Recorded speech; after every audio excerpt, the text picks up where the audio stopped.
Our next guest is the king of the middleweight division and a perfect 36-0 with 33 knockouts in his career. He will put his title on the line when he fights Daniel Jacobs at Madison Square Garden on March 18th. We can't wait. An extra bonus for you folks at home. Max Kellerman will be working that fight. And we now welcome Triple G Gennady Golovkin to the show. Thank you so much for being with us.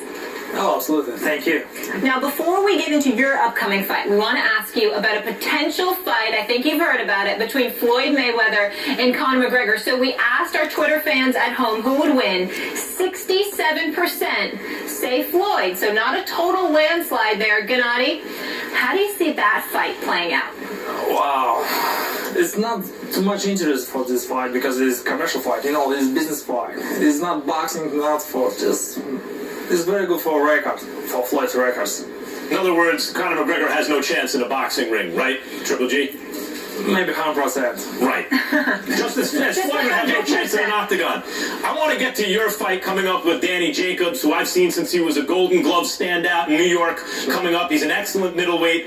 You have that fight at the Garden on March 18th on HBO pay-per-view.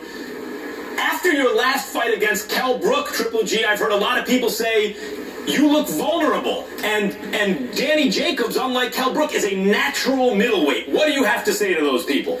Yeah, this is true. Max, every fight is different, and every fighter is different. Right now, my focus on Daniel Jacobs 100%, and I understand. Right now, I understand this is my big fight and my huge fight. I like this fight. I like this situation. Triple G, Stephen A. Smith here. Good to see you. A few months ago at the Andre Ward, Sergey Kovalev fight. Appreciate you, brother. Let me ask you this question.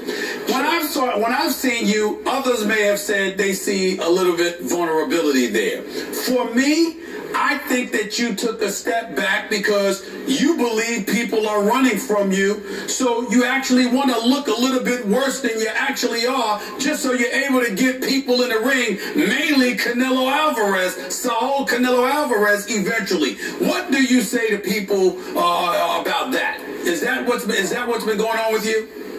Wow, Stephen, this is crazy situation. I remember last year. Just too much talking, his team, like Golden Boy teams, is too much talking, right now my focus is Daniel Jacobs, it's not interest. If you want, of course, I'm ready 100%, just every time. I got you.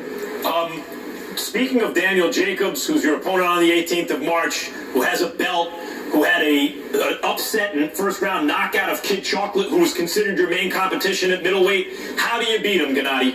Yes, I remember this fight. Yeah, Daniel, he's a huge fighter. He's a good boxer, and he has power. He has boxing IQ. This is very big test for us and for me. And how do you beat him?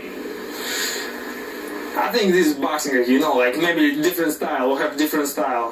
Daniel, he's strong and very good fighter. Just I have a little bit extra. Gennady, Stephen A. brings up the Canelo fight.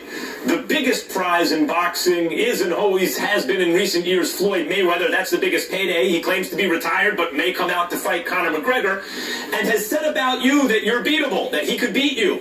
Even though at times his father has said maybe leave Triple G alone, he's too big. As do I. Leave Triple G alone, Floyd. Go ahead. Right, eventually you're going to run into someone too big. Klitschko is too big for Floyd, but maybe so are you. What do you have to say to Floyd Mayweather about ever getting him in the ring? I'm not too big, Max. My 30 days before my fight, I was 65. My drink. And yesterday after sparring, I was 64. Special for Floyd, of course I won't go into 154 or 160 if you want. This is a dream fight. You would come down to his weight class to fight him. One of the issues with you, though, is you haven't been able to get a guy like Canelo Alvarez in the ring with you yet, and so you're not worth the money to a fighter like Floyd. How do you address that? There's a big difference, Floyd and Canelo. Floyd is Floyd. He's best up, pound for pound, and Canelo, he's nothing. Did you just say Canelo did nothing, has done nothing? Is that what you just said?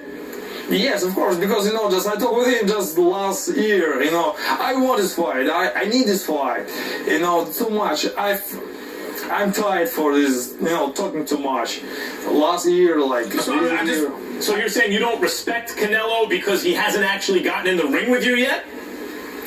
I'm not respect because he's like a selfish, I got the message. Canelo's running from you, and that's the bottom line. That's what you're saying. That's what you're saying. Oscar De La Hoya will have to answer that question. We'll get him back on. But let me ask you this question. Floyd is small. Kell Brook is small. Considering your knockout power, you got 33 knockouts and your 36 wins and you're undefeated. Why haven't you considered moving up and, dare I say, asking somebody like Andre Ward to move down to 168, which is a weight that obviously he's won titles at, to fight you? Why have you not thought about that? If I'm not too big to 160, my weight, I told you, my weight is 65 just 30 days before my fight. Like 64 yesterday.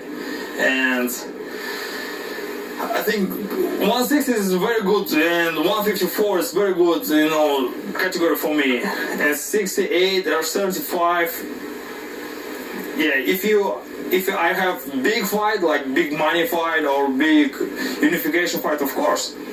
I got you. Move up for the right opportunity. That's right. Triple G not only can handle himself in the ring, but with these two, we will see you March 18th when you put your title on the line. Looking forward to that HBO pay-per-view. Of course, you'll also see your boy, Max Kellerman. Thank you so much for the time. Thanks, man. Thank you. Thank you very much. And after the break...